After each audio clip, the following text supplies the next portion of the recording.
All right. I hope that this is sounding all right. If now only I could talk.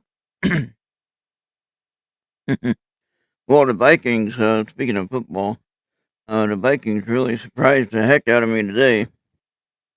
Uh, they didn't look all that great, to be honest with you. But yet, in the last minute of the game, they pulled off a win. And I don't know how they did that, but they did. And then, let's see, the Green Bay Packers beat the Buccaneers. That's right. So that was another game right down to the wire. Uh-oh, we lost our only one viewer we had. So anyway, let me see here. Everyone's gonna miss the beginning of the movie.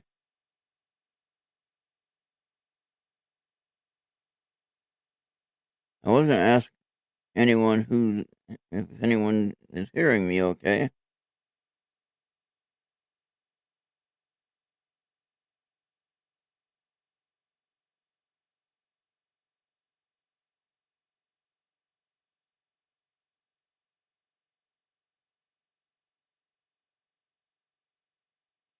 Okay, yeah, so that's fine.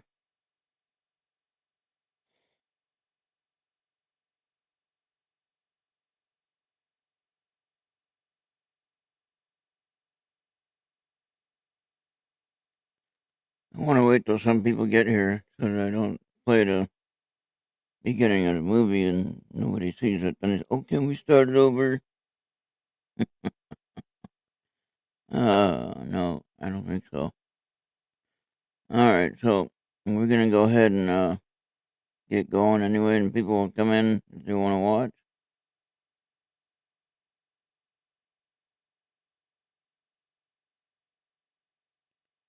Hello to Esther. All right, I'm glad it's sounding good. I'm using a little sound mixer that Oopie suggested I use and hook up, and I got it working right. It sounded good. Good deal. Oh, great. Good deal. All right, we're gonna go ahead and get going since we're here. You're here, and we got one other person watching somewhere. Okay. Errt Radio and two at Errt Radio. Huh. Wonder where the other person is. All right. Anyway, we're gonna go and get going. We got a couple people here, and this is a movie called uh, "The Reality of Truth." All right, so let me roll that back to the beginning. Hold on. Okay, there we go. Now it's at 0. All right, now I gotta share screen, right? Okay, share screen. I'm getting this down. Finally. And tell me if the audio is working good here when I start this show. Let me know on Facebook or whatever, since I won't be able to see chat. All right, we're gonna hide that so it's not on there. Okay, now, this I want to make. Can I make this large? Is that it? Oh wow, that's pretty darn cool there. All right, now let me see now. Um, how do I get back to the? That was trippy. All right, so now I wanted to go here and make that large. There we go.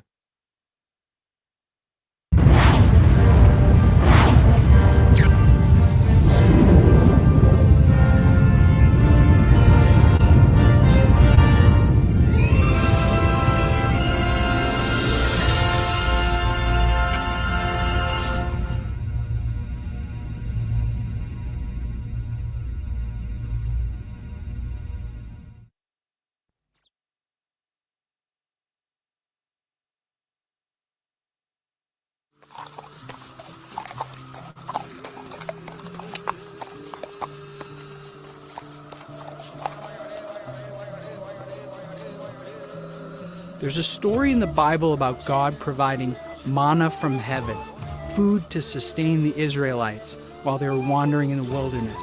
But it never said specifically what it was. What was this manna from heaven? When I asked that question, I had no idea how much my life was about to change.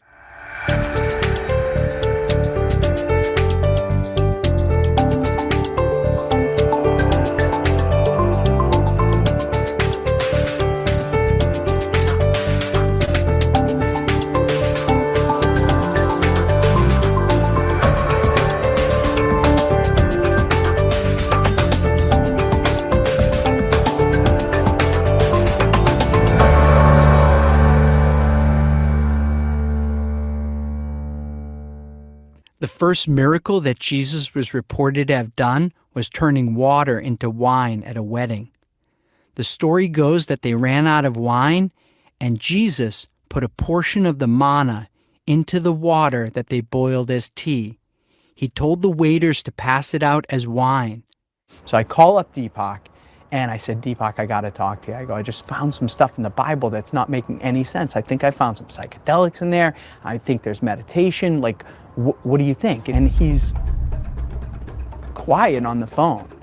And I was like, Deepak, are you there? And he's like, yeah. He said, where'd you find this exactly? Like, send me what you're talking to me about. What do you want to do, Deepak? What should we do about this? You want to write something up? And Deepak was like, this is too important.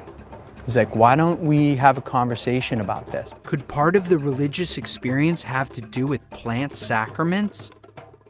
In Deepak's tradition, the mystery plant soma was used to bring people to communion with God. Could have been that the hymns of the Rig Veda were actually sung to this plant which had no seeds, that had no flowers, that was really mushrooms. There's a scene in the movie Noah, starring Russell Crowe, where he has a dream that he's underwater with animals floating past. He wakes up knowing that God wants him to do something, but he doesn't know what. He goes and sits with the wise man in the cave, played by Anthony Hopkins, who gives him some psychedelic tea. He drinks it and has a detailed vision of exactly what God wants him to do. First of all, that's a possibility. Yep. Secondly, why does our brain have receptors to these things? Well, because we are part of the same nature.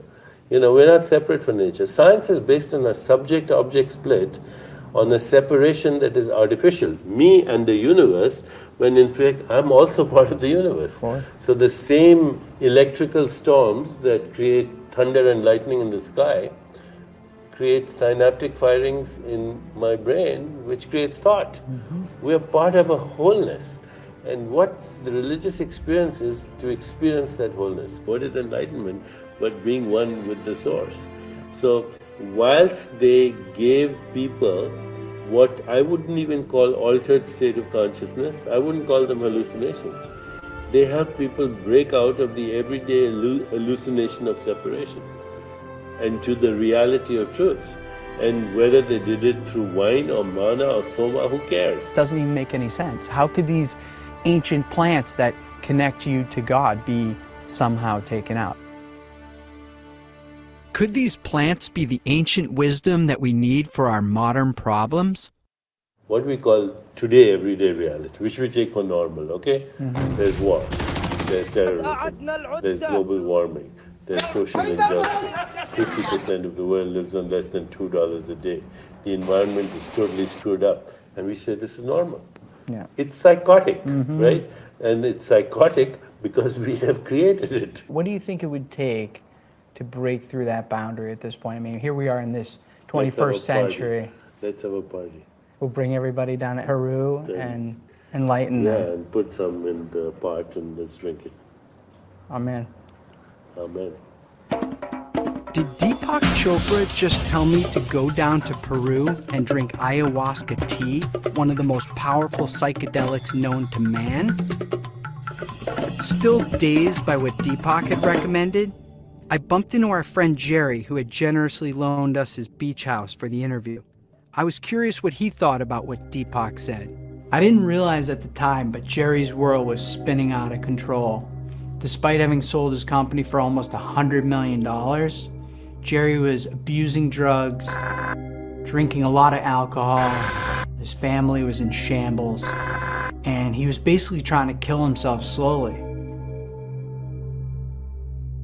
More than I realized, Deepak's words were really sinking in. At this point, you might be wondering who this Zappy guy is. Let me tell you a little bit about myself.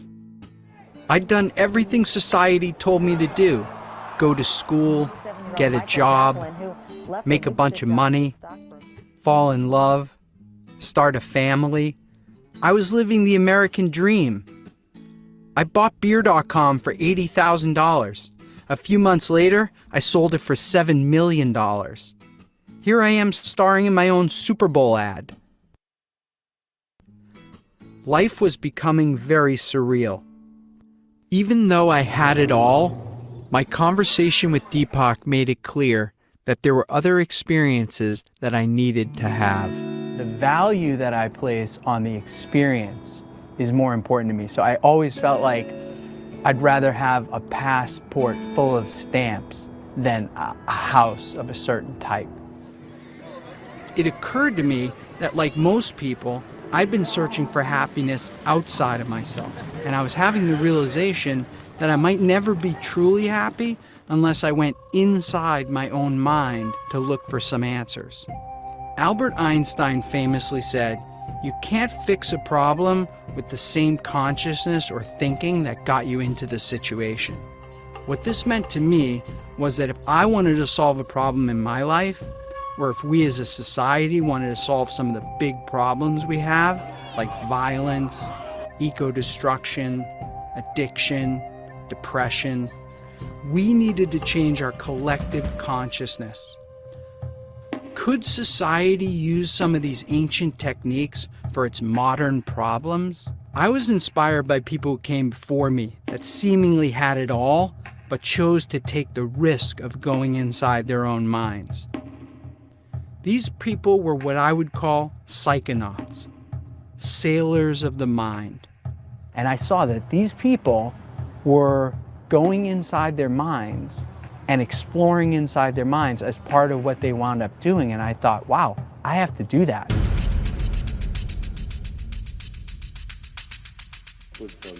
Put some in the pot and let's drink it.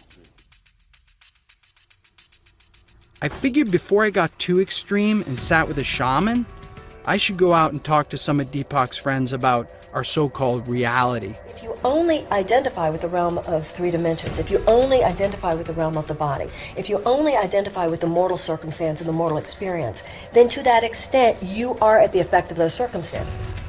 Faith is standing on the conviction, standing on the knowledge and the conviction. There's something way bigger going on here. What we see is only a small portion of the total reality. See, we have 3 states: waking, dreaming, and sleeping. But beyond that, there is a state where it's neither of these 3. But there is a restful alertness that dawns deep within.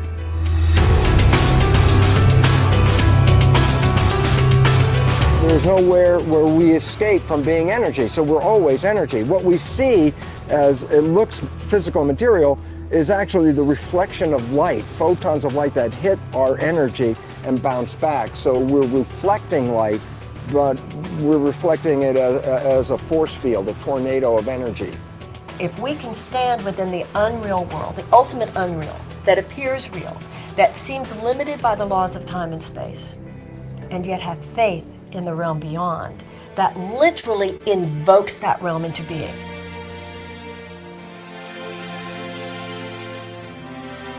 It seemed like what everyone was saying is reality's just a concept. I needed to have the direct experience of going inside. Could ancient wisdom have included plants and meditation? I was excited to learn that a lot of celebrities, people like Jerry Seinfeld, Martin Scorsese, were doing this meditation for a long time. And recently, people like Oprah Winfrey and Dr. Oz and Katy Perry had taken up the meditation, and it seemed to be making them even more creative. I wanted to see if some of this ancient wisdom could help me to tap into my creativity. In the 1960s, a funny little man named Maharishi Mahesh Yogi came out of the Himalayas to the United States, and he wound up teaching his transcendental meditation technique to the Beatles, and the rest is history. Today, there are more than 7 million people worldwide doing transcendental meditation. What I like about the TM technique is that there's no dogma attached to it. It's really just a simple technique of silently repeating a mantra to yourself, which causes you to transcend into your quieted mind, to subtler and subtler states of consciousness, until a point that you reach a place called universal consciousness, an endless field of energy that connects all of us, where all knowledge is contained and where everything is manifested from. When the Maharishi passed away in 2007, he put John Hagelin in charge. As a quantum physicist and a meditator, he had successfully used quantum theory to support Maharishi's model of creative intelligence being at the center of all creation. Waking consciousness is all about being aware of something, this, that, this concept, that person. Transcending is leaving all of that behind to isolate and experience the self itself. It's blissful. It's not the end of the story. 10, 20 minutes of that is enough. The idea is to come back into activity and increasingly integrate and stabilize the experience of inner reality, inner silence, along with outer reality. And that's when life really gets to be interesting and fun.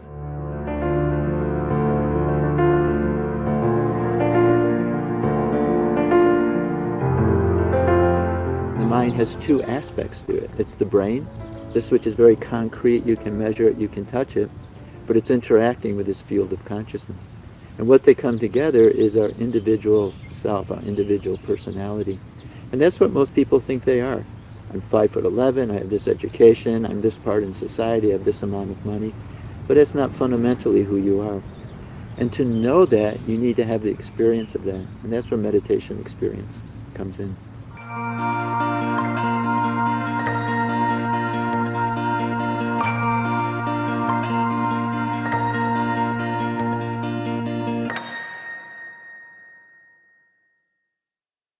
It was found that square root of 1% in some cities here and there, and it does create positivity in the atmosphere, in the tendencies of the people. What excited me about this was that if we wanted to change global consciousness, we only needed a critical mass of people tapped in. When I found in the Bible verses that said, "Be still and know that I'm God, the kingdom of heaven is within," that's what the meditators are saying. It's so obvious, it's right there. The Bible is saying, meditate. These days, religious affiliation is shrinking.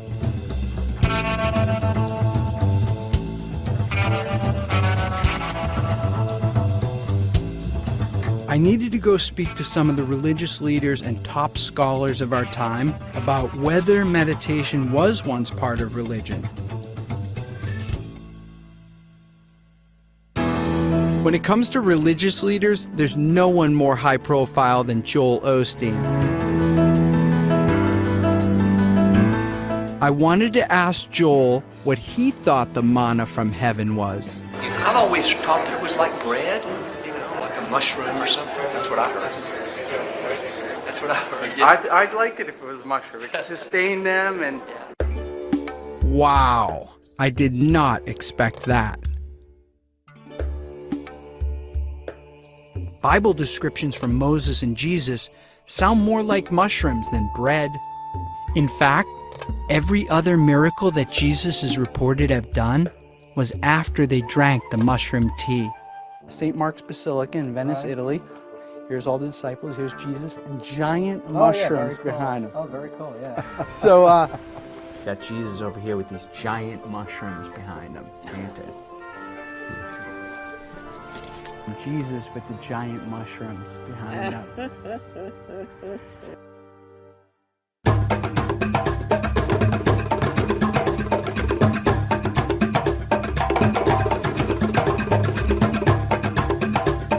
I wanted to talk to some people who've been there, done that.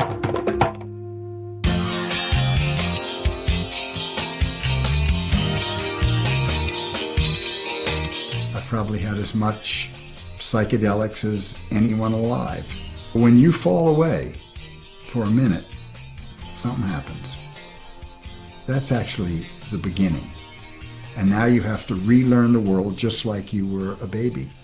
What I found makes ayahuasca very special, number one, is it's the only mind-altering substance that needs more than one substance. And the other fact that's interesting is that both of these substances, the MAO, which is harmaline or tetrahydroharmalol, or the DMT, both of these substances are produced in every mammalian nervous system. So there are substances that our body produces. Filmmaker Foster Gamble's documentary Thrive shattered many of the myths that we've been presented by regular society that keep us slaves to our so-called reality. So it seems to be a natural inclination to alter our consciousness somewhat. And I think one of the reasons for that is when we alter our consciousness, we can see our daily consciousness in a new way. And it shifts, tends to raise and expand our daily consciousness. And to me, that's the point. And if we can use substances, whether it's broccoli or ayahuasca or, C-sharp major, to give us a glimpse of what's possible for human beings, and specifically, what's next for me? What am I ready for? When my consciousness separated from my body, it changed the paradigm entirely. I realized, aha, there's something more than this meat vehicle that we have. And that one realization set me off writing all night furiously until the dawn, and it just reevaluated my whole philosophy. And from that point on, I've been on a journey of experiential spirituality, finding the answers myself, and the plants have been the greatest teachers in that quest. Many times there's a huge benefit with one experience because it really gets to the core of what's been happening. So it's almost like 10 years of therapy in 7 hours. Kundalini yoga icon Gurmukh teaches many celebrities how to journey inside using the Kundalini technique. She had her own experience with mind-altering energies. I do not regret anything I've ever done. People say, I did drugs. I said, well, so what? It got you here. Forget it. I've met other people that I wish they had because I feel they can't go through the barrier. They can't go into that sixth dimension. However you want to look at it, it's going to be the unknown, and you have a choice, fear or faith. Faith that you're going to come out all right, that the lessons are going to be valuable, and that the medicine will guide you, or fear that something else is going to happen.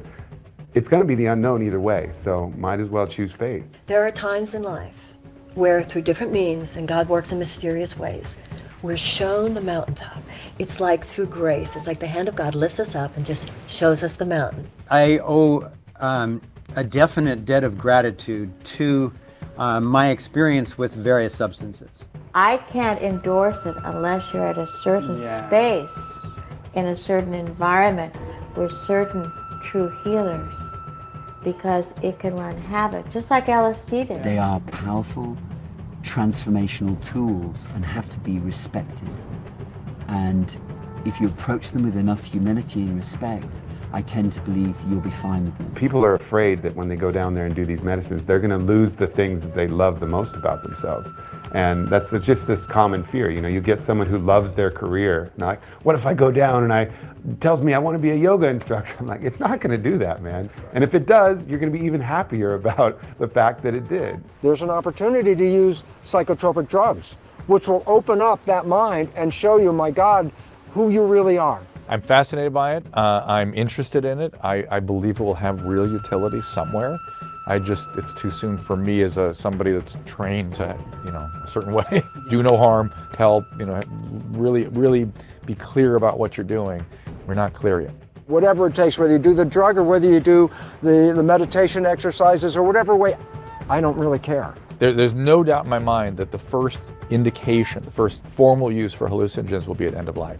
Because it's clear what I'm reading and seeing in the research is that it improves our ability to be connected with something and feel okay about the dying process. And God knows we need help with that in this country. The traditional psychological model or the traditional medical model, it usually takes years and years and years of therapy and years of intervention and working with a team of experts to get even just a little progress in someone's life.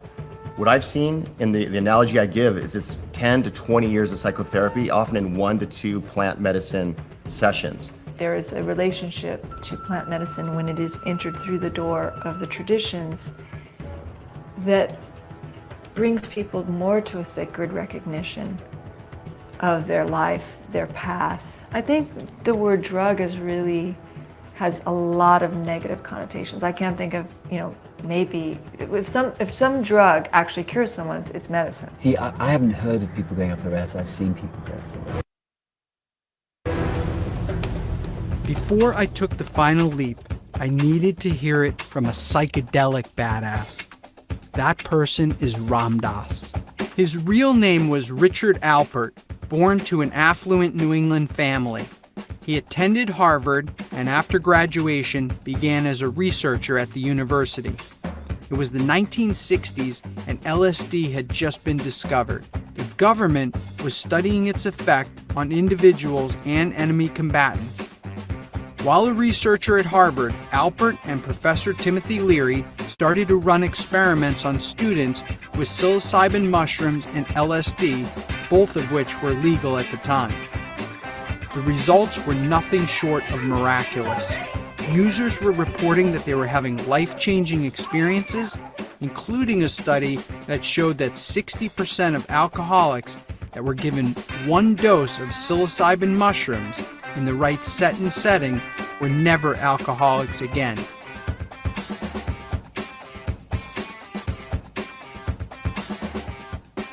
How could everybody not know about this? Discouraged with the West, he headed to India. His guru named him Ram Dass, and when he came back to the United States and published his book, Be Here Now, he was followed around by massive groups of young people.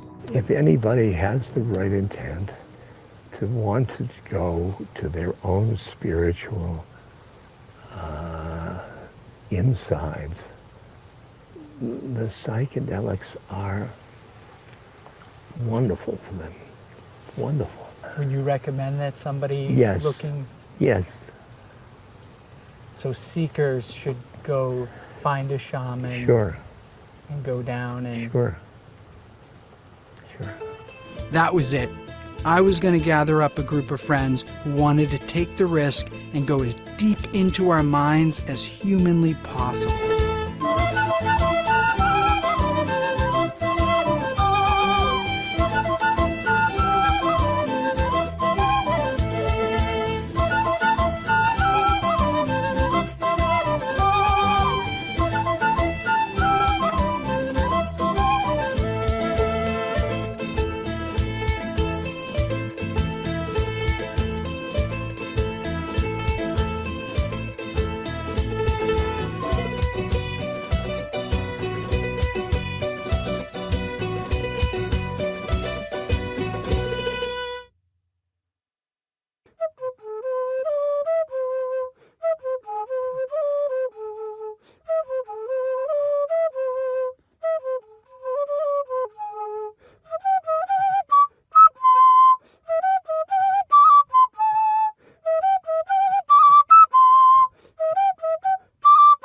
Things should just seem to be falling in place, you know.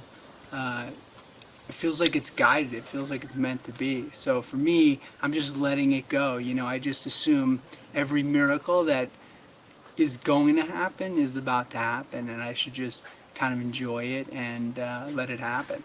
I have chosen to work with the Mesa, which is medicine bundle, meditations, rituals, counseling, and working with ancestral medicines such as Huachuma or San Pedro, which are ancestral medicines that have been used for over 5,000 years in the Andes of Peru by pre-Incan cultures who were masters of accessing dimensions of consciousness that are so deep that we often don't access. You know, I feel like it doesn't matter where in the world you go, it's like you'll always find, your kind. And when it comes to spirituality, I respect anything that, or anyone who kind of walks respecting the planet, loving nature, and opening their heart to, the universe and love itself. As long as that's the main priority behind your religion or your, ceremonial spiritual belief, then, I'm down with you. I've got a few intents. Some are very personal, which I'm going to try and bring back to my family and loved ones. And try and take some of that knowledge or the glimpse of the other dimensions that are out there, which I've been trying to do kind of in artificial ways. I mean, sometimes with my own artwork and my creativity, but in other ways with less natural things. And sometimes that's an anesthetic for pain or just your day-to-day life that gets you down. But yeah, this is something that's been calling me for a while to come and do this, but it hasn't been the right moment in my life, and so it all seemed to just fall into place naturally. I'm here to have sort of like a rebirth, to tap into a place that I guess I've never gone. So I don't know where that is. I don't know what that is, but hopefully it's a good thing, and I'll be able to get through it. When you drink the medicine, 50% of the medicine's responsibility is to do all the healing, all the cleansing, all the awakening, all the clearing, all the harmonizing that it needs to do. But the other 50% of taking it further, of taking it deeper, is always yours. Part of my work in this is to make the most gentle transition possible from being very sleepy to being fully awake. Really looking forward to tapping into some of those guys' stuff upstairs.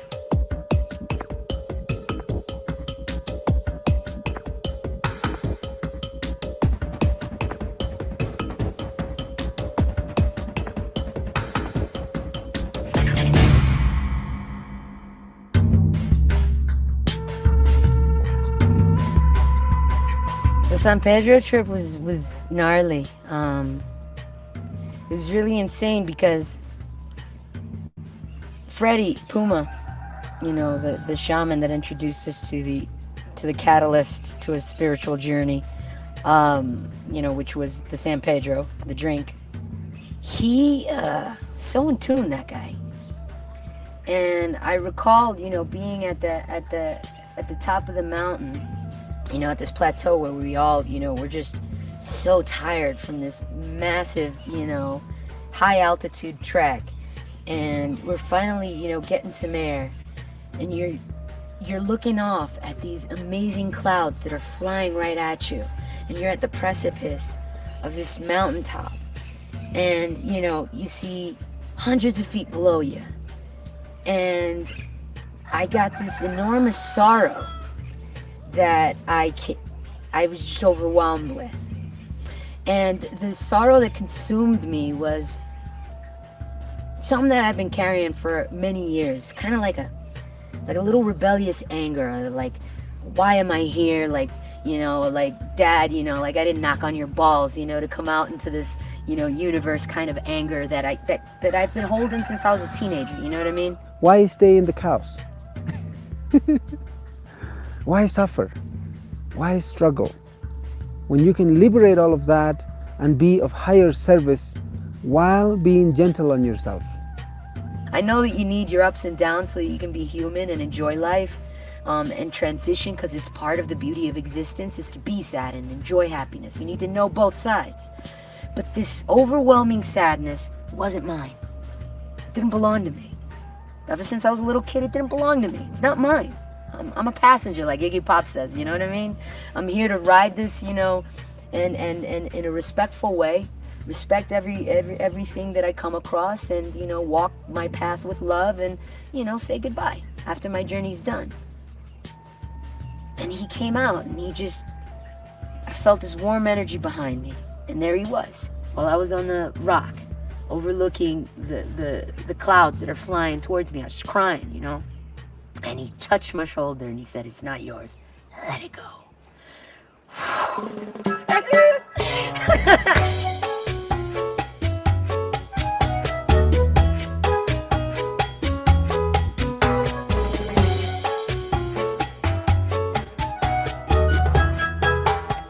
One, two, three. All right.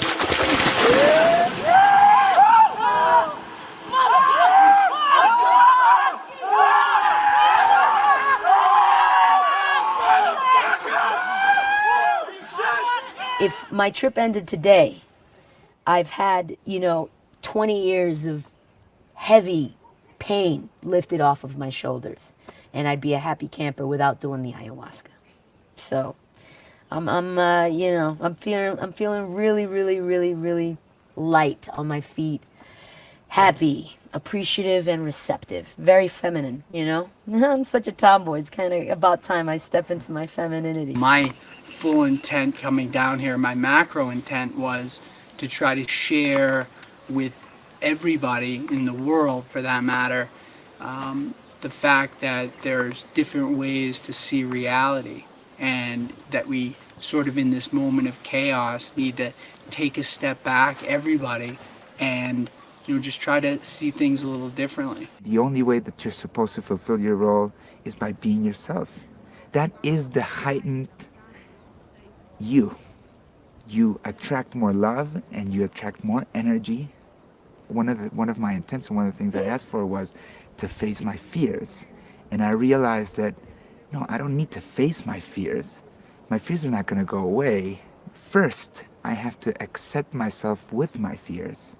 Each person have a pattern, and that pattern is 50% woven by the person and 50% by the divine. Ayahuasca is capable of changing that whole pattern. From being one person one day, the next day you're completely another person. I'm open to light and love and just good vibes, and anything that isn't on that vibration or frequency, I'm just like, I don't even see you, you don't exist. So that's how I'm walking into this ayahuasca trip. I'm just in a very receptive place. I just, I know what I'm about, I know what I stand for, and I know what I resonate with, and, I just hope to walk that path, and, whoever's walking along that path, I hope to meet you, and we can join hands and, take this trip together,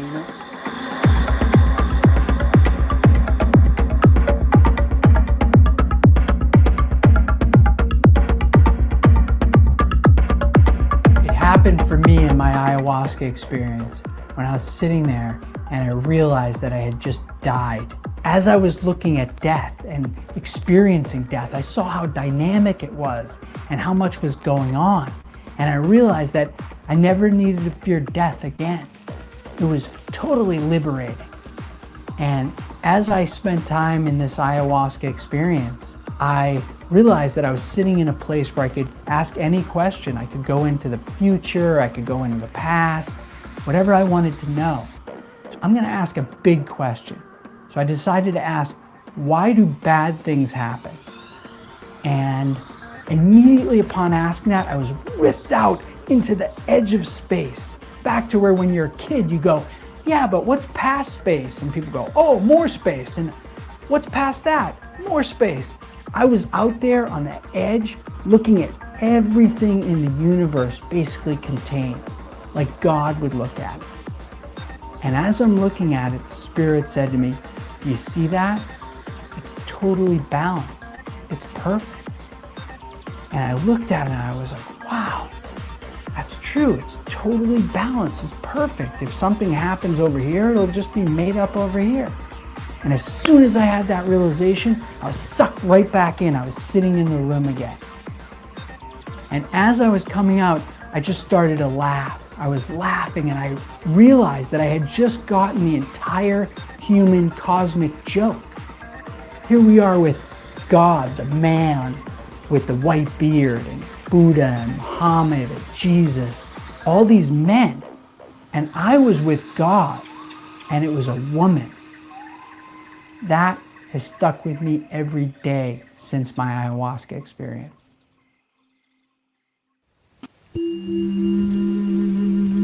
Well, for me, Ingesting the medicine was a destruction of everything I've ever known, everything I've ever believed in, everything I ever thought was true. I tried to reason it for a while, for 2 days after.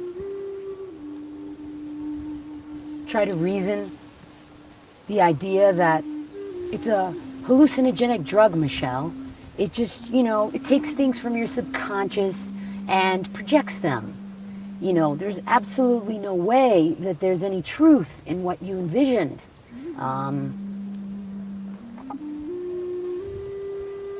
That it's just a trip. You read tons of books on alchemy, you have tons of, information about symbolism and religion deep embedded into your brain since you're a little kid.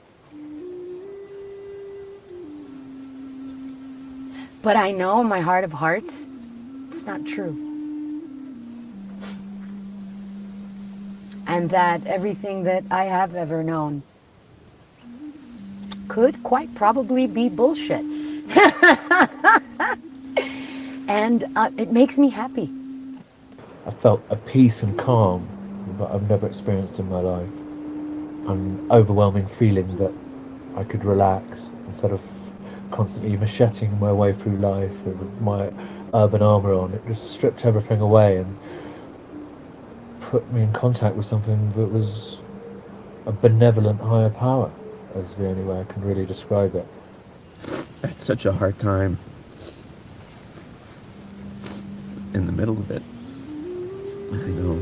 It's like a surgery. And I felt my wounds, my wounds just opened up. And I was feeling the pain. And then, like I grew up and I was able to love myself a little bit more.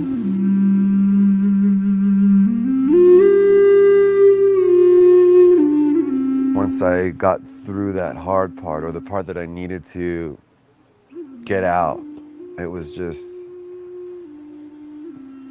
definitely the best life-changing experience that I've ever been through.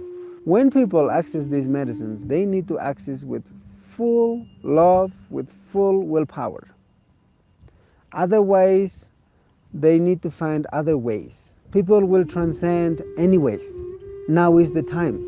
And these medicines are major assistants, major helpers, major masters, assisting this process of transition for humanity from one level of consciousness to a higher level of consciousness. I've lost a lot of anger, a lot of hatred, and a lot of, you know what, if you're an asshole, be an asshole.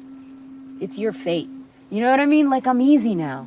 Like, I'm not angry anymore at all the mean people in the world, Because I accept that they're part of it, and it's all good, you know what I mean? It's not my walk, but, do your thing, and I respect your path. But don't come near me with your evil energy, because I'll knock you the fuck out.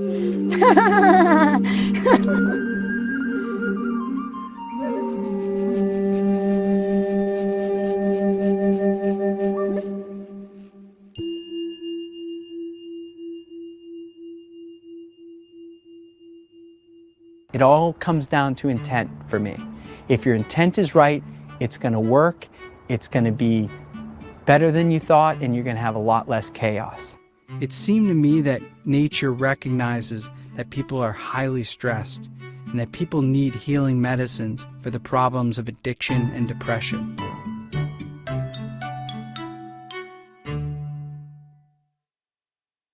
I kept looking for ways to transcend on a daily basis, and I was introduced to Sri Sri Ravi Shankar and his breathing technique called Sudarshan Kriya. The technique is being done by millions of people, including prisoners and inner city youth who've been trained by Sri Sri to use the technique to overcome their physical environment and give themselves internal strength. Sri Sri's logic goes that when we're born, we draw in our first breath, and when we die, we let out our final breath. But most people think nothing of it in between, when in fact, breathing may be our most valuable capability. Breath is an important tool, you know. For every emotion, there is a particular rhythm in the breath. And if we attend to the breath by manipulating your own breath, you can slip into the altered state of consciousness at will.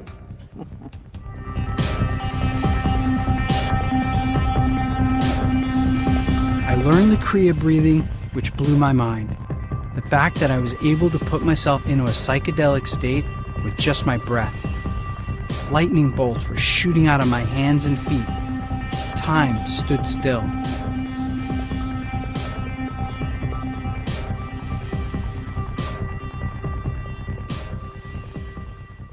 I continued to get together with my friends to talk about our experience and how we were integrating our psychonaut training into our lives. There's a whole group of scientists, very few, but enough, who are saying maybe brain doesn't produce consciousness, maybe brain filters consciousness. You're saying we're transmitters? You're transmitters. Cool. And what you're transmitters of is that infinite potential that you spoke of, that field of possibilities. And so when you start to break down the boundaries, then all that's left is the infinite. So the boundaries are like your prejudices, things They're all that you know that concepts, you've yeah. accumulated throughout life that you've either repel or are attracted to? Yeah, every boundary is a conceptual boundary in consciousness. This is an Earth rover. This gives me an opportunity to come to this planet, step into this suit, have these life experiences, be creative, and marvel at this planet that we come to. And it's so funny because A, I started this whole thing not spiritual. B, once I saw the nature of the cell membrane, the self-receptors, I said, oh my God, instantaneously I had to recognize if you buy the science, then it's not is there or is there not, there's a spirit. So it really helped me to bring my scientific mind and my kind of spiritual experience together and realize they're not different at all.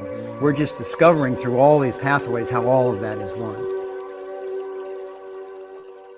After I started to really journey with the plants was when things sort of changed. When that older boyfriend of mine, I was like 24 at the time, and he told me I was an idiot. And he said, you're very passionate, but you have nothing to back up how you feel about the world. You don't read, you don't have, you read one book and you can get 20 years worth of research in one book. And he kind of like opened up my mind to do research and to fill my mind. Now, when I see the world, I do a psychedelic, I think metaphorically, I think on so many different layers, and of course I enjoy the moment too. I can chase sensations like any of them. I love to feel good and have fun and interact with people, but information is so beautiful. And if we could just tap into the reservoirs or fountains of the people before us, you never know where it could take you. When I lost Paul, I was like, I went through about a year of just being like an animal. Like, what could I do physically to just get my mind off of existentialism, get my mind off of how transient life is and how we just come here and can disappear at any moment. How could I get my mind off of that? So I was just summer, crazy, nuts, berserko. Like I did everything I could possibly do to hide from myself. And I'll tell you that my ayahuasca trip made me sad that he left me here. It wasn't a sadness that he's gone, it was more like a jealousy that he's there first. That's fucked up, but yeah. I think it was affirmed to me in the ayahuasca experience and some other trips I've had in my life, where what was happening is when I took the medicine or I meditated and I went inside, that I was taking filters off is what was happening. So all this bullshit. Reticular activation system. It's like doors of perception. When he popped it, Yeah. he felt like that filtration mechanism that we create by the age of 7 was just lifted off. You know how like you receive so much information in your visual cortex, but your brain only accepts a certain amount so that you're not overwhelmed? That's your reticular activation system deciding according to your wants, likes, and fight or flight, deciding what information you're going to take in. Each time I got together with my fellow psychonauts, we felt stronger and stronger about the need to get the information out so we could help others to access some of these ancient techniques that had been so profound in our lives. We should just, this True Reality Society should set up a place in like Costa Rica, put Like a a dome, haven for like a people haven who of- think the same way. Put them all around the world. I like And that. the consciousness of it is like... I'm in. I'm in. All right. Everything's rolling along, things are falling into place, and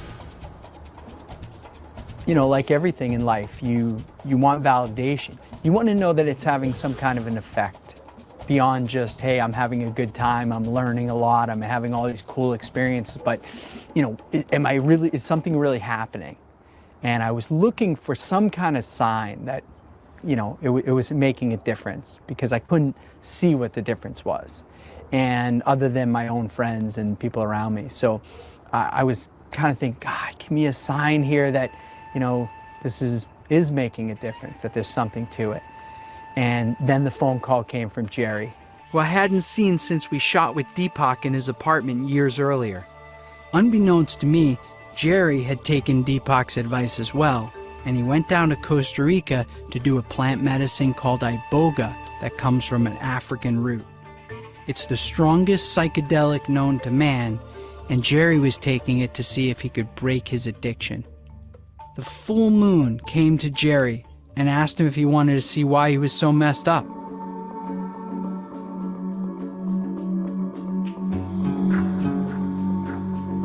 Because of my life, I had like addiction issues, tons of women issues, ego issues out the gazoo, smoking, drinking, you name it, I was a fan, right?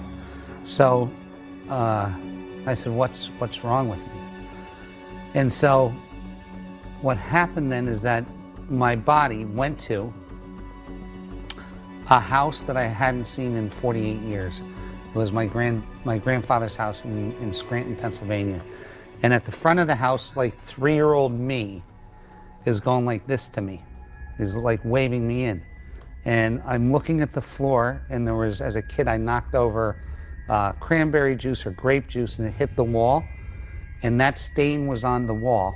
This is how perfect detail. And then next thing you know, the kid opened the door and like went like this to me, like, go look at it.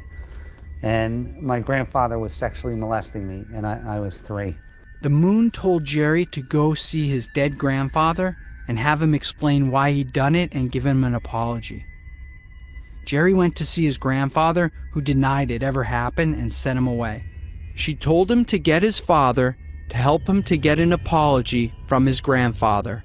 And he said that he was sorry, and I told him I forgave him. And even though he wouldn't do anything for me. And then the guy, the shaman, goes, hey, go to the moon. So I went to the moon, back to the moon, and I said, Mrs. Moon, what can you do for me? And she said, open your chest. And I went like this, and my heart was in there. And the moon took my heart out and washed it. And I said, what? The shaman saying, what is she doing? I said, she's washing it like this, like, because she has hands, right? Crazy, but truth. She's washing it. And I said, what should I do with it, to the shaman? He said, have her put it in your left hand. I said, Mrs. Moon, would you put it in my left hand? And she put it in my left hand. And he goes, I said, what do you want me to do with it? He goes, put it in your chest. And I went to put it in my chest, and it got here, and it was black again. So it only stayed pink for like, I don't know, 5 seconds. And I said, I'm not putting this thing in me because it's shit. It's terrible. And he said, ask her for a new one. So I said, Mrs. Moon, could I please have a new heart? And she said, yeah. And then she gave me this new heart. And then I said, what do you want me to do with it? She said, put it in your left hand, put it in your chest. And then the next day, I was a different guy. He hasn't touched drugs since, and he's able to have a drink socially without needing to get drunk. He's reunited with his family, and for the first time, he's in a real relationship. The first time I was invited to do plant medicine, I thought the person was crazy. I was like, you're gonna take a drug to get spiritual? I don't think so. And I wanted nothing to do with it, and it freaked me out. You know, my mom's a meth addict, and I was a meditator. And finally, this woman who's like just a love in my life invites me to go, and I couldn't say no. So I went, and that night, she told me, set some intentions of what you want to see. And I said, okay, I want to see why I keep attracting the same psycho guy over and over and over with a different face, sucking the light out of me. And the second thing that I wanted to see was, what was I here to do? And so that night was just one of the most amazing nights of my life. I was shown exactly who I am, what I'm here to do, and exactly why I kept attracting that same psycho guy over and over and over again. It's just amazing because Jerry and I wake up every day and we're just like, wow, is this our life? Like, we just feel so blessed to be in love with our best friend and to be doing what we love. Immediately when I came back and my kids saw me, they knew I was a different guy and they knew something changed. As soon as he walked through the door, I can like visibly see a difference, let alone when I was actually talking with him. I was like shocked, you know? I was like, well, I gotta give this thing a whirl. If it could turn him around 180, what could it do to me? The first time I saw Gerard after he did plant medicine, he didn't even have to speak or say one word to me. I could tell as I walked up to him, about 15 feet away, I knew he was a changed person. The chances of someone coming out of that severe of a lifestyle case is very rare. I didn't want to drink anymore. I was smoking 2 packs of cigarettes a day, went from that to nothing immediately. I can't even think about doing drugs. Like I wouldn't even have the thought to go do some drugs. He's like Zappy. Not only did I take plant medicine and break my addiction in one session, but I've actually opened up a center for people to come and expand their consciousness, heal themselves, break addiction, and it exists. And I was like, oh my God, it manifested from that conversation with Deepak that day where he said, stir it up in the pot and drink it.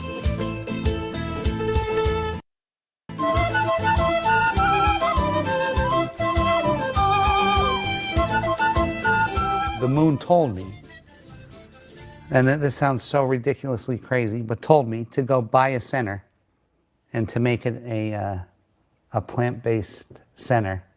Told me what building to buy, told me what to pay for it, told me how to treat my girlfriend, told me how to treat my children, told me that everything would be okay. His place is called Rhythmia. And where is it? Should set up a place in like Costa Rica. This was the miracle I needed.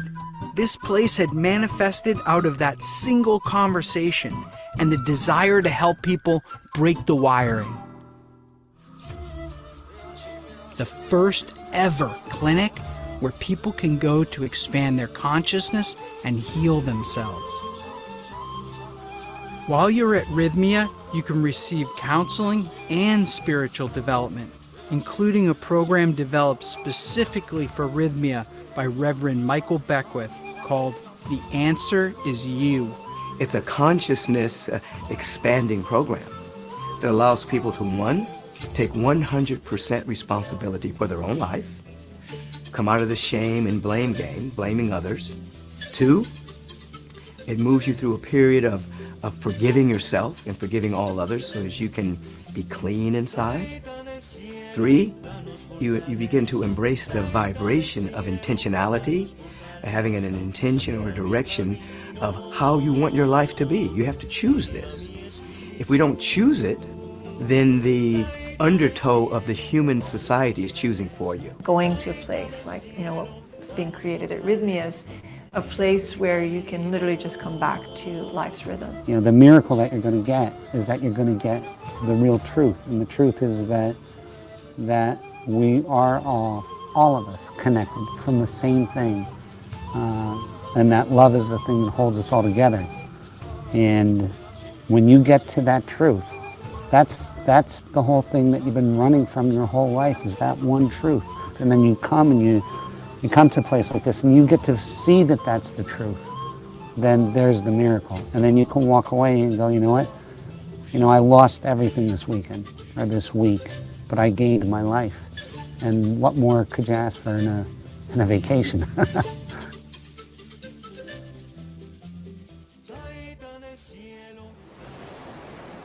Everything I've gone through has truly been worth it. Because even before this movie's finished, it's already changed the world. Because this place exists.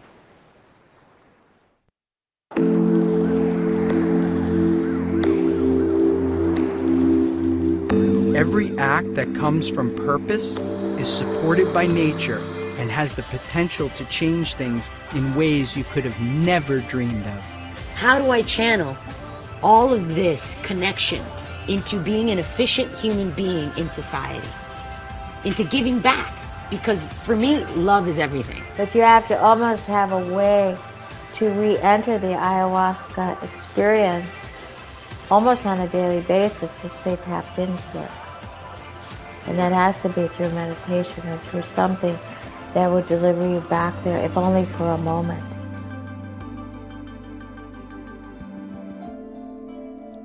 All of us had life-changing experiences. So the question is, how could these incredible plant energies be illegal today to consume or even to study? It turns out that the answer to that question may be even more sinister than the reason they've been taken out of religion: money. The pharmaceutical companies are only interested in selling their patented petroleum-based medications that people need to take for the rest of their lives. These drugs do not cure, but only mask the symptoms and have significant negative side effects. Here I am, living my entire life sustained by plants. I'm eating vegetarian, and my day job is bringing out a plant-based formula to help people with addiction. I owe everything to these ancient tools.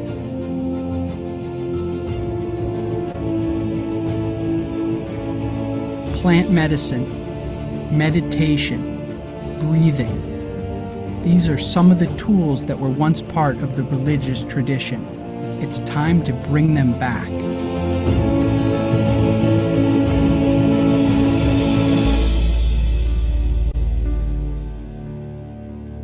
We started the True Reality Society to create a peace army to counteract mass violence in the world and to bring together people who believe in the importance of going inside their minds.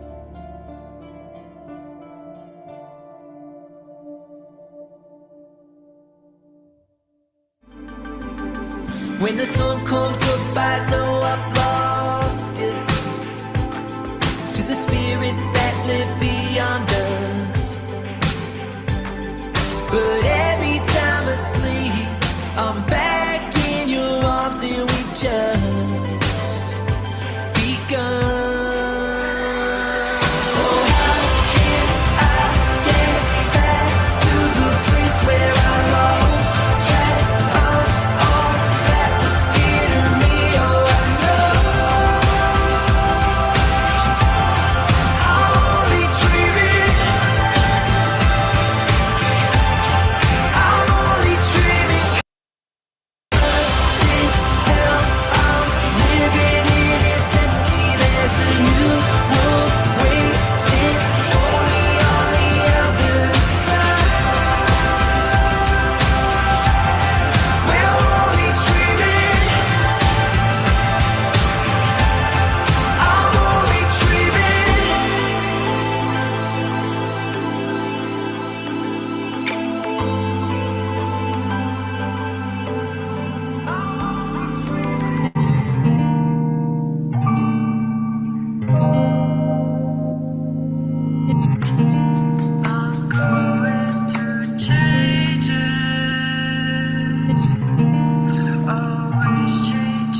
shall shine a light.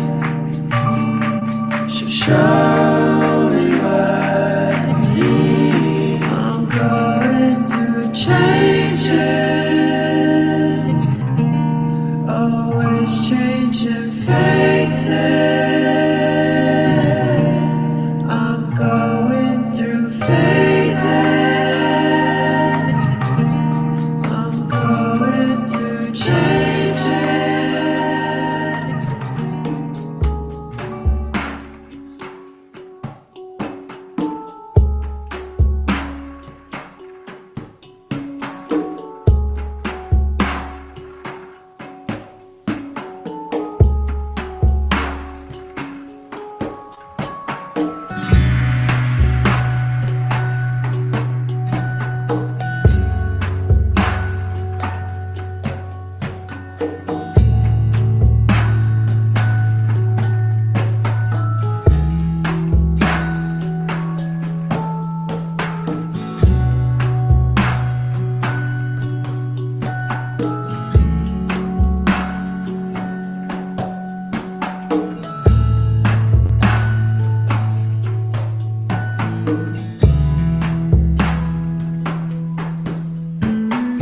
Om Shri Mahalakshmi Namaha. Om Shri Mahalakshmi Namaha. Om Shri Mahalakshmi Namaha.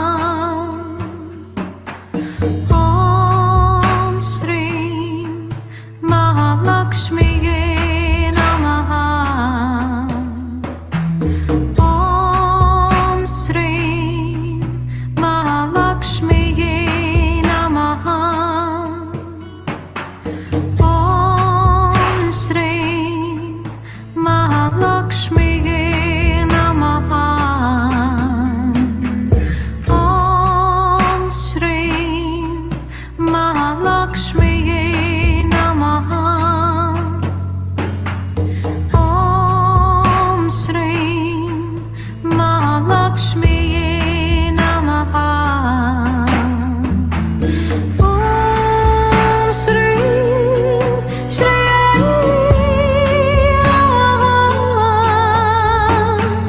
Om Shri Shri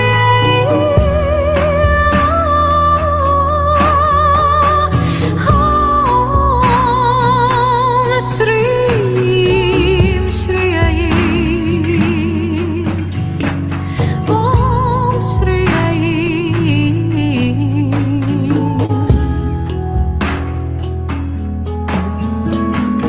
Om Shri Mahalakshmi Namaha. Om Shri Mahalakshmi Namaha. Om Shri Mahalakshmi Namaha. Om Shri Mahalakshmi Namaha. Om Shri Mahalakshmi Namaha. Om Shri Mahalakshmi Namaha. Om Shri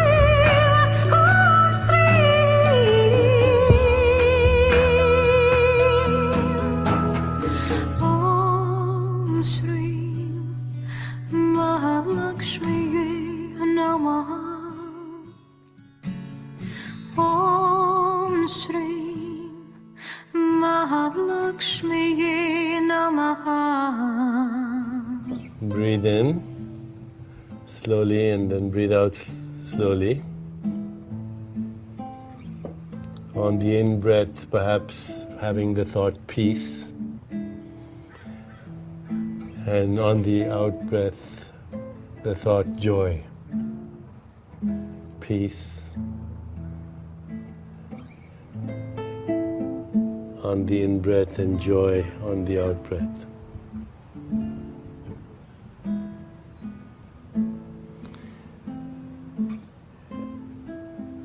And bring your awareness into your heart now.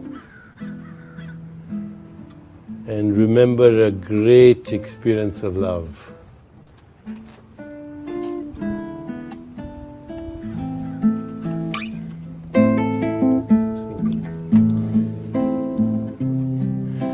Remember a great experience of compassion. A great experience of joy.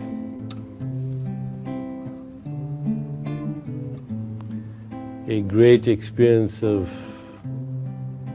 equanimity, the peace that passes understanding.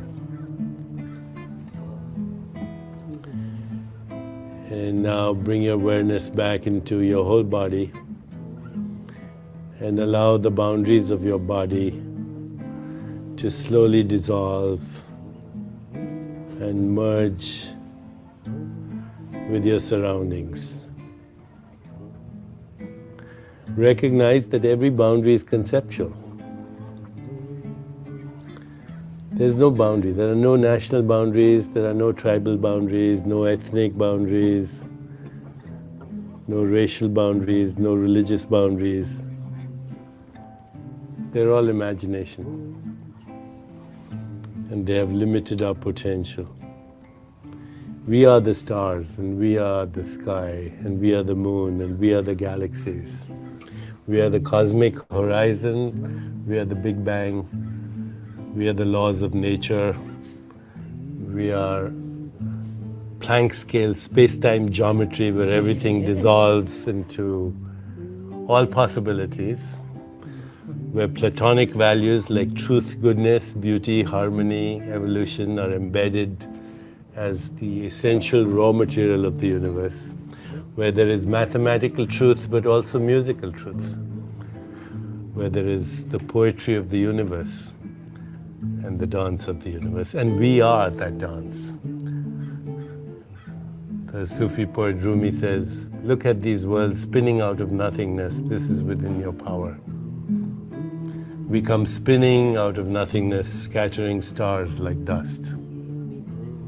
Out beyond all ideas of right doing and wrong doing, there's a field. I'll meet you there. So remember the field that you went to. It was beyond right doing and wrong doing. It was the field from where we come and which we long for.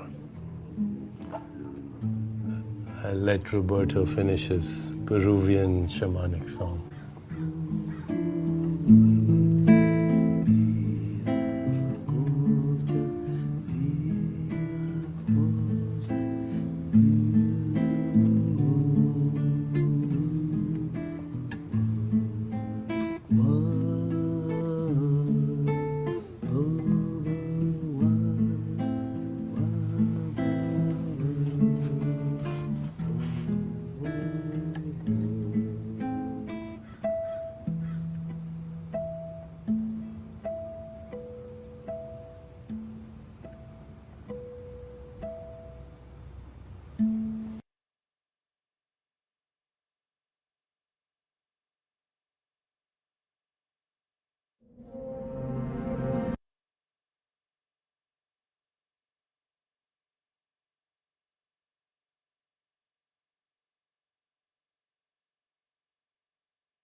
All right. Well, that was fun, wasn't it? Hey, how you doing? 69omega.com. What's up? What is that about? Oh boy, we gotta stop that. How do we block them? Okay. Block user. Did I block the right one? Yeah, I blocked the right one. Okay. Wow, that was weird. Weird people show up and watch that, huh? And then they put their stupid thing. Why didn't anybody block that? So anyway, we're not trying to We're not trying to convince anyone to go out. I'm gonna stop sharing now and let's get one another show.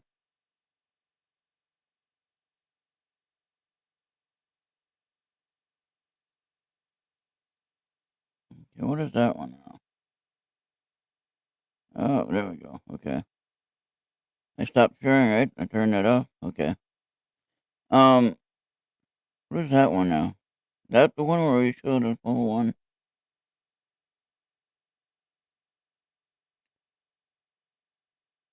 Let me try that one. I'm just gonna see what the screen looks like.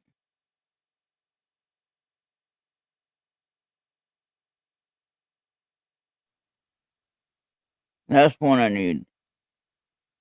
Right there, and then we gotta hide that. And then we gotta, okay, we're just gonna try something. Hold on. Oh, there's that one again. Dang it.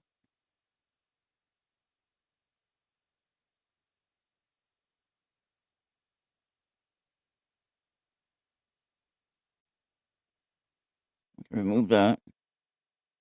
Stop sharing. I don't know why it doesn't work, but why can't we block this user?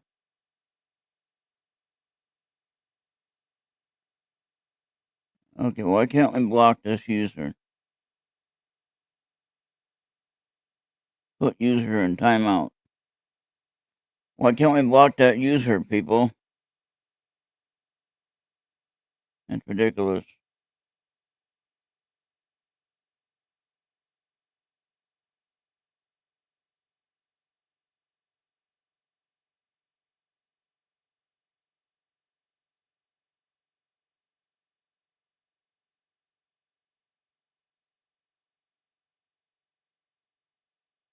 Yeah, I tried that, Bobby, and you noticed it came right back. You guys have to block it too.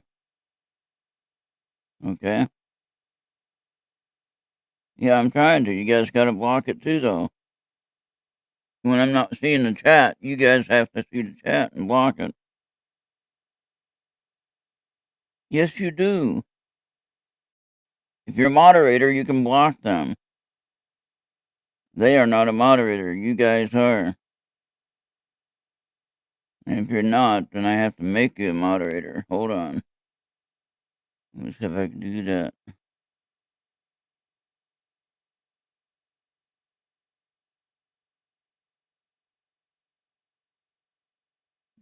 What did you say, Ufi?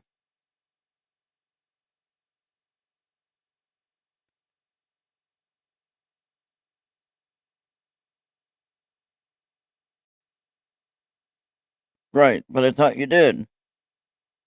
Let me go and fix that. Hold on. I know Bobby does.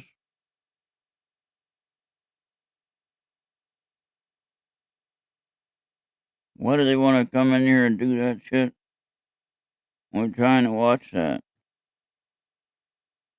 Okay, hold on. Oh, now we mute that. Okay, now. Mute that, I said. Ufi's a moderator. What do you mean, Ufi? You are. You're already a moderator. You can.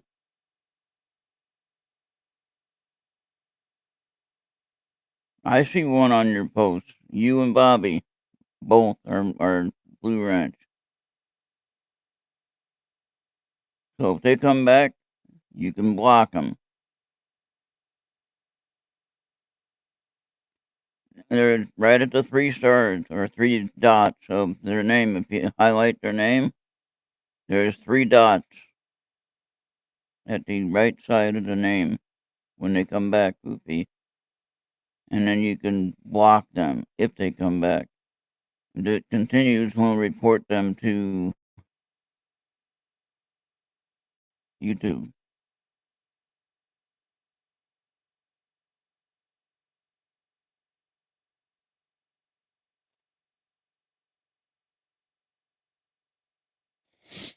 Oh yeah, you have to hide the post? Okay. But no, there should be a way to block them. Everyone has that option. It's a moderator. If you see the three dots on the right side of their name, then there should be a block option.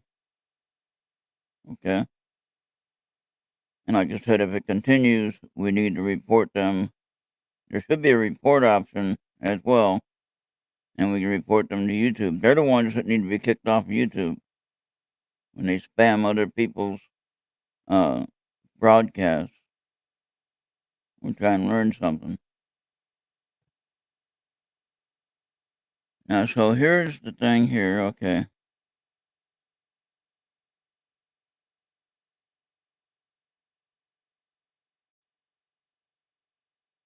Oh, then you remove them. Remove would be just as good as blocking. Okay. Report and remove. If you could do both of those, then that's what you need to do. Report, and you say for sexual content, whatever, or spamming. That's what they're doing. Remove doesn't work. It should. It should work. I'm watching it in real time on the YouTube channel, so I can actually see it.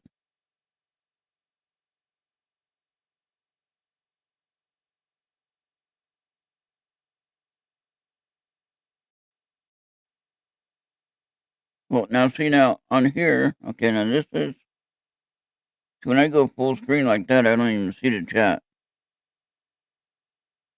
So if you guys are still seeing the chat, then you need to change the view to the full screen.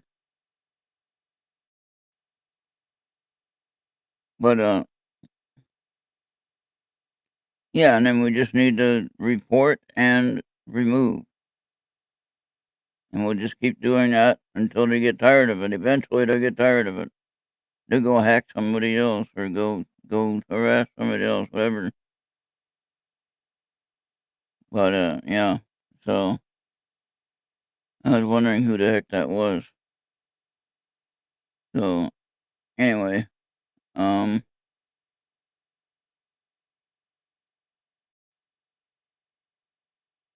right. So just block and report, or report and remove. They're in timeout now, so they're not there now.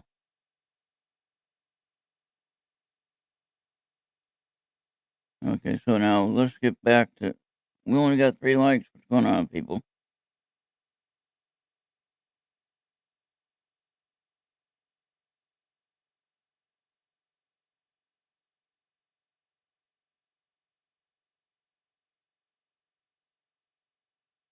Well, eventually it'll be removed if they have multiple reports from people that don't want to see that crap.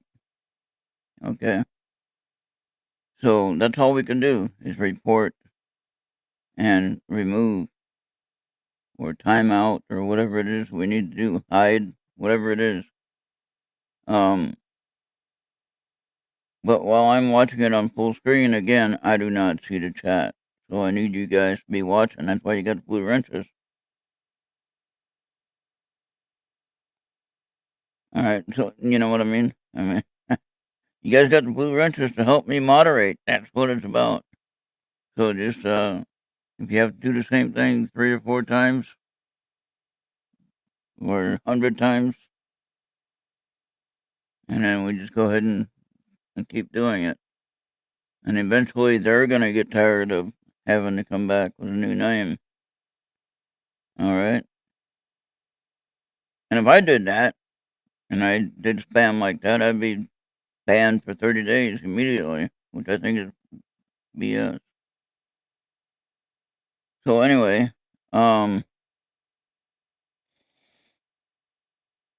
let's see if we can find another movie. Okay.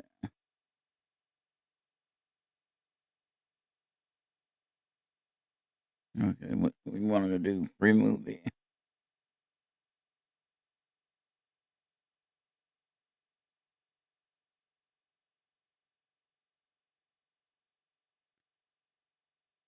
Okay. We don't have to watch a whole movie. You can make it a short one if there is such a thing.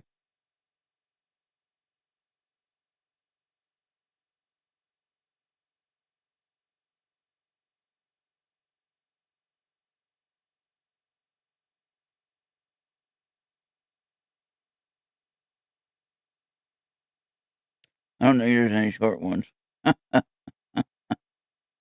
Oh boy.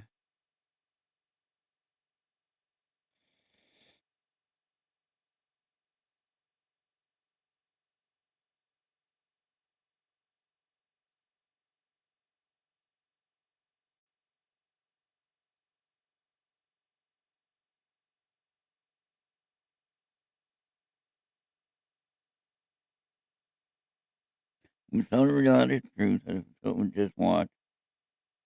Cosmic Scene, that's too long.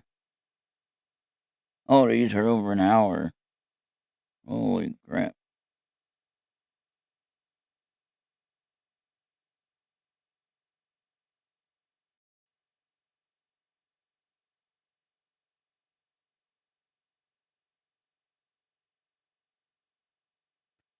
Ooh. I don't know if we want to watch that now. House of Ghosts at midnight? I don't think so.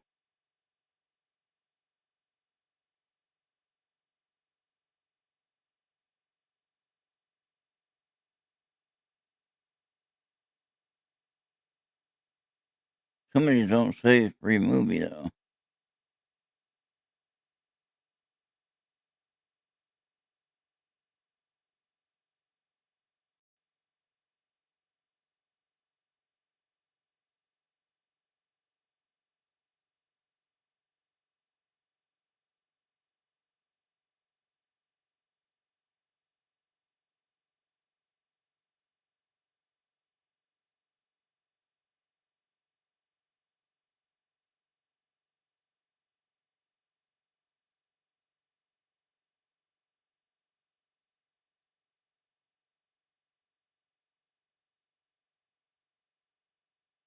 Well, oh wait, there's one.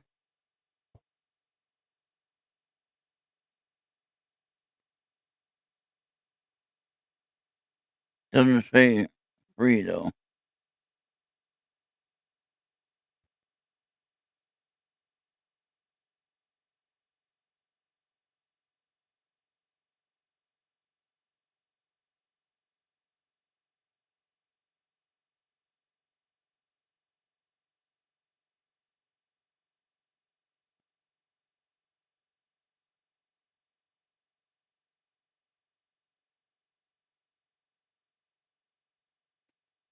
Why don't these things say free movie?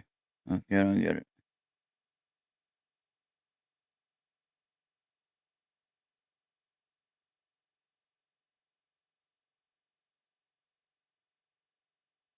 Are they back yet?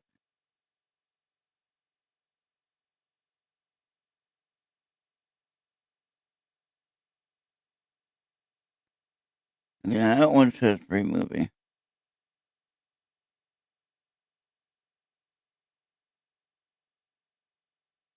This one says Alien Mummies of Peru. Really?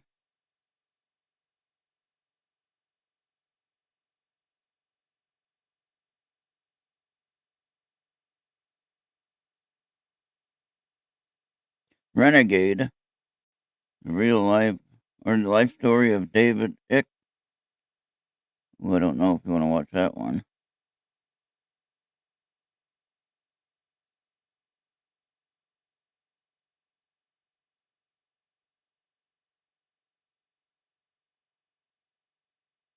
How to watch free movies. Okay, well, I guess that's it, guys. We had fun anyway. All right. So we'll try another movie next time. Okay. All right. Are they done?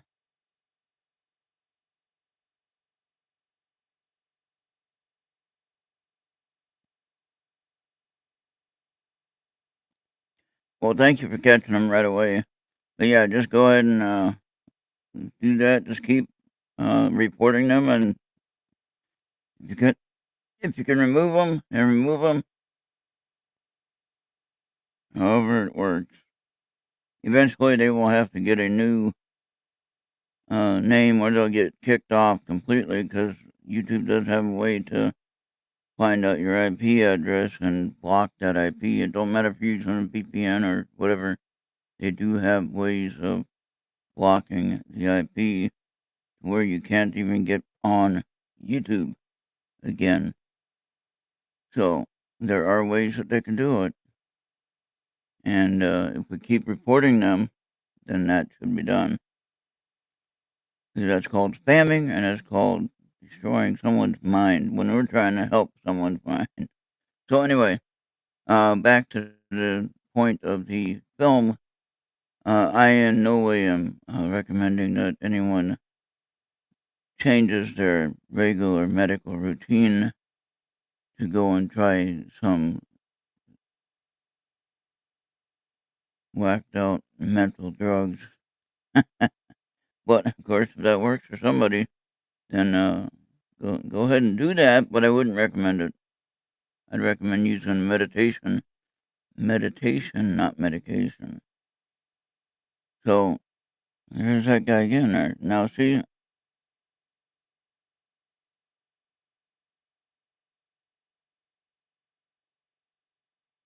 I just blocked them again. Okay, now I blocked them, and they're done.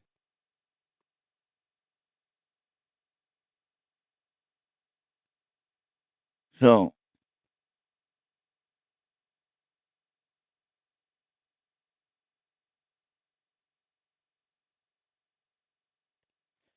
I don't want any help finding a perfect match.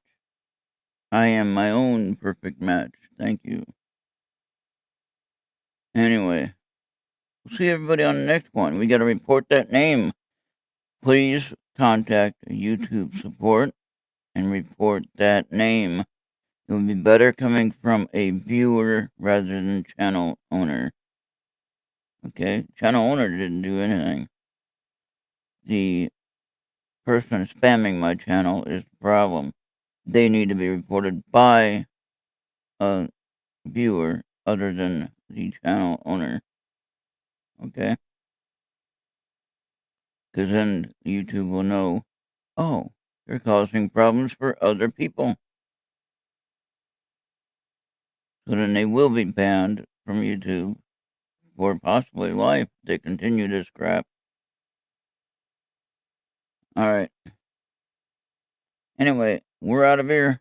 We'll see everybody on our next one. Wait, we got two people here. Who's there?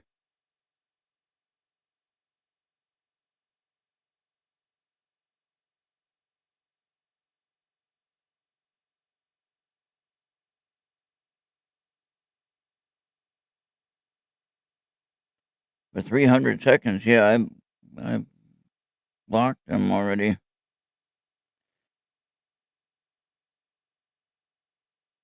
So you can do it, Loopy. There you go. How does the audio sound though? Does it sound good? Sounds pretty good, don't it? Goofy, all this time I forget to ask you how it was sounding.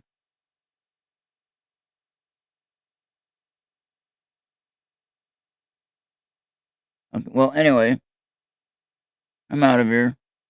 We'll see everybody on the next one. Now, watch the comments on this video and see if that idiot will leave a comment, or if they did leave a comment in the comment section, and we block them from there as well. So on the replay, we block them as well. Okay, once I end this broadcast and it goes into the archive, they might comment on there. Okay? Block them. Report them as bad comment and block them. Okay? I need your guys' help on this. So, I mean, I'll block them if I see them. But you guys can do that too. Alright? Everybody have a great night. We'll see you on the next one.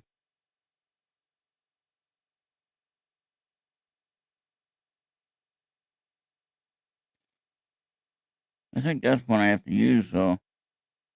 Right there. Alright, we'll see everybody next time, though.